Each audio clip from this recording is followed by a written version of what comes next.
Yes guys, hi everybody. Hope you are doing fine. Good. Tunaendeleza na series za zile yale masomo yetu kama ambavyo tuliona lesson number 1 tulisema tunapaswa kujua noun, na tumeshajua kwamba noun ni jina la kitu chochote kile, si ndio? Yes, hebu nitajie mfano wa noun unazozijua. Taja hata kimoyo. Yes, kama table, house, Juma, Asha, zote hizo ni noun. Sasa baada ya kujua noun, somo linalofuata tukajifunza singular, habari za singular na plural, kwamba ni umoja na wingi. Table ikiwa moja, zikiwa nyingi unasema tables. Sasa leo twende tukaangalia introduction of tenses sasa. Tukaangalia introduction of tenses. Kama nilivyokueleza awali, tense ni nyepesi sana. Hasa ukitumia kanuni ya shall. Nafikiri mmekuwa mashuhuda, nimekuwa nikiposti sana kuhusiana na kujua kanuni ya shall. Ukishaijua shall, basi ni rahisi sana kujua hizo tenses. Shall inaandikwa S H A O.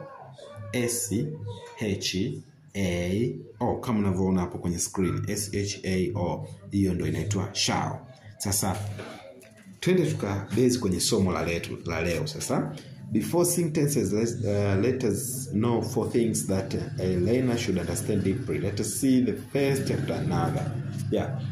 Hapo mwandishi anasema kwamba kuna vitu vinne ambavyo tunapaswa kuvijua, au msomaji anapaswa kuviunderstand au kuvielewa kwa kina zaidi. Hivyo vitu viko vinne ambavyo ndio vinavyo create shall. Ukiangalia ile shall ina herufi 4, yani S H A O, ambayo hivyo vitu vinne sasa, hizo herufi 4 ndio zimecreate, hivyo vitu vinne ndio vimecreate hiyo kanuni ya shall. Kwa hiyo tutaenda kuangalia kitu kimoja baada ya kingine. Tukianza na hiki cha kwanza tunaita subject. Yes, subject ni nini? Hii subject kwanza, kabla ya kujua maana yake, subject inawakilishwa na herufi S. Hii herufi S ndio herufi ya kwanza kutoka kwenye neno shall. Yes. Subject maana yake ni nini? Subject tunasema main character of the sentence. Yes, subject known as main character of the sentence. Ni mhusika mkuu wa sentensi. Sentensi yote ile unayotunga either kwenye Kiswahili au kwenye Kiingereza lazima iwe na mhusika mkuu. Kwa mfano, Juma is cooking ugali. Kwa wale wanaoelewa Kiingereza kidogo kwa mbali, Juma is cooking ugali maana yake Juma anapika ugali. Yes, Juma anapika ugali. Naweza nikakuuliza swali jepesi. Mhusika mkuu au anayefanya ile tendo la kupika ni nani hapa?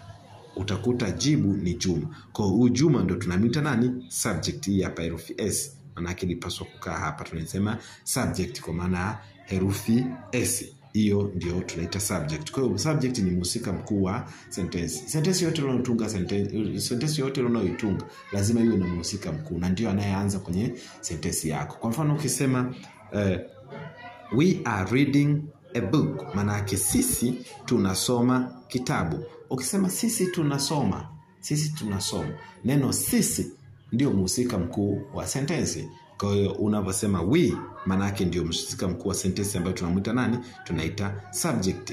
Nyingine, mfano mwingine, they are playing football. Wao wanacheza mpira. Neno wao ndio mhusika wa sentence. Mfano mwingine wa sentence za Kiswahili unaweza kusema wao walizungumza, au ukasema Juma na Asha wataenda sokoni, au ukasema mwalimu atapika chakula. Wale unaoanza nao mwanzoni ndio wanaitwa wahusika wa sentence. Yes, good.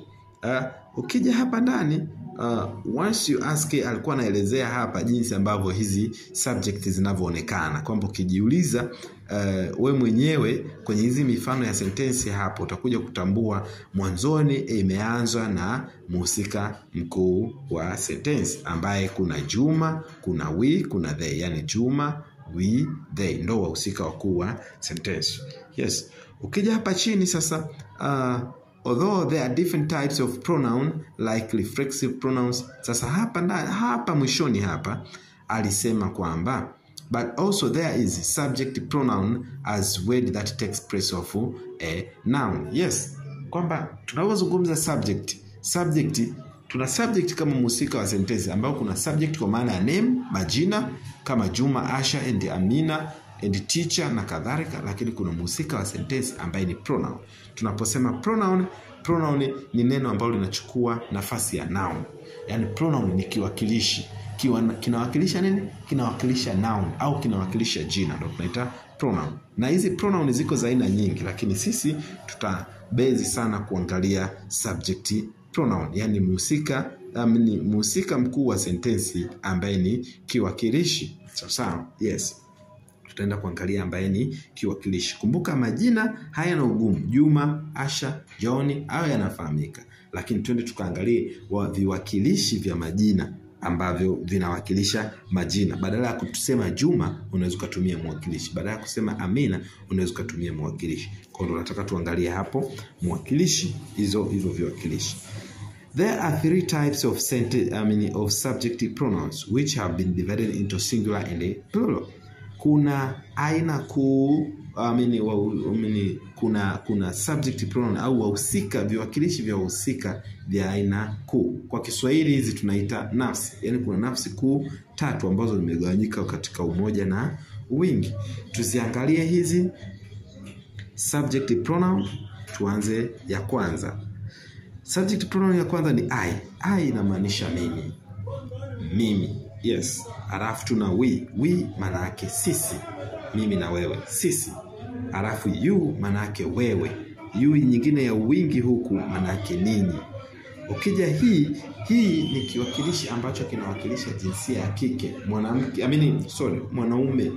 Mwanaume. Tukiwa mimi na wewe hapa tunamzungumza mtu fulani. Kama ni wa kiume basi mwakilishi wake itakuwa ni he. Na kwa she ni kwa jinsia ya kike, na it ni kwa kitu au mwakilishi. Kitu au mnyama. Kama unataka kuzungumzia kitu au mnyama basi unatumia it. Wakati huo wingi wake hizi ni they. Hizi subject majina yake yako hapa. Kwa mfano I inaitwa first person singular kwa maana ya nafsi ya kwanza umoja. Yes, na zingine. Lakini hizi sio issue sana kwa wewe msomaji kuzijua. Cha msingi kama msomaji unapaswa ujue I wingi wake ni we, you wingi wake ni you, he wingi wake ni they, she wingi wake ni they, it wingi wake ni they. Labda tukaangalia hapa chini jinsi ambavyo hizi zinawakilisha. Ikiwa mimi na wewe hapa tunamzungumzia Asha. Bana, Asha amepika chakula. Na wakaniambia Asha amepika chakula, ndio. Baada ya hapo sasa, baada ya kujua kwamba tunamzungumzia Asha, tunaweza tukawa tunatumia kiwakilishi chake ambacho ni nini? Ni she. Yes, ni she. Kwa mfano kwenye Kiswahili unasema tumesema Asha anapika chakula. Hivi ana umri gani? Umeona? Hivi ana umri gani? Anaishi wapi? Yule anaishi sehemu fulani. Hivi ni mrefu? Umeona? Kwenye sentensi zote hizi hapa mbele hatujatamka neno Asha tena. Tulikuwa tunatumia kiwakilishi chake kwa sababu tayari tunajua ni Asha. Kwenye Kiingereza sasa ndio unakuwa unateremka na she. Usitamke she ikiwa yule anayekusikiliza hajui kama unazungumza habari ya mtu fulani au jinsia fulani. Lazima kwenye mazungumzo tu tumemzungumzia hiyo jinsia, alafu baadaye ndo unaanza kutumia kiwakilishi ambacho ni she, he. Kama ni mnyama basi ni dog, ambaye kiwakilishi chake itakuwa ni it. Kama ni antelope hivyo. Kwa hivyo ni viwakilishi vyake. Vikiwa katika wingi basi inakuwa hivyo. Doctor. Ukisema doctor anaweza kawa he au she. Utaangalia sasa jinsia yake. Doctors ni they. Wako kwa sababu wako wengi. Dogs inakuwa ni they kwa sababu wako wengi. Akiwa ni mmoja unasema dog. Chair kimoja it. Lakini vikiwa vingi chairs unasema they. Johnny and James tayari ni wengi, utasema ni they. Kwa hiyo hivyo ndivyo ambavyo hizi tunaita subject zinakuwa zinafanyika kwa namna hiyo. Kwa subject anaweza kawa ni mhusika kwa maana ya jina au akawa mhusika kwa maana ya kiwakilishi. Viwakilishi ni vipi? Ni hivi hapa. Kwenye nafsi ya 3 moja hapa umeziona kuna he, she, it na they. Yes. Thank you so much. Kama una swali zaidi au hujaelewa unaweza ukaniuliza hapo kwenye comment na nikakujibu. Thank you.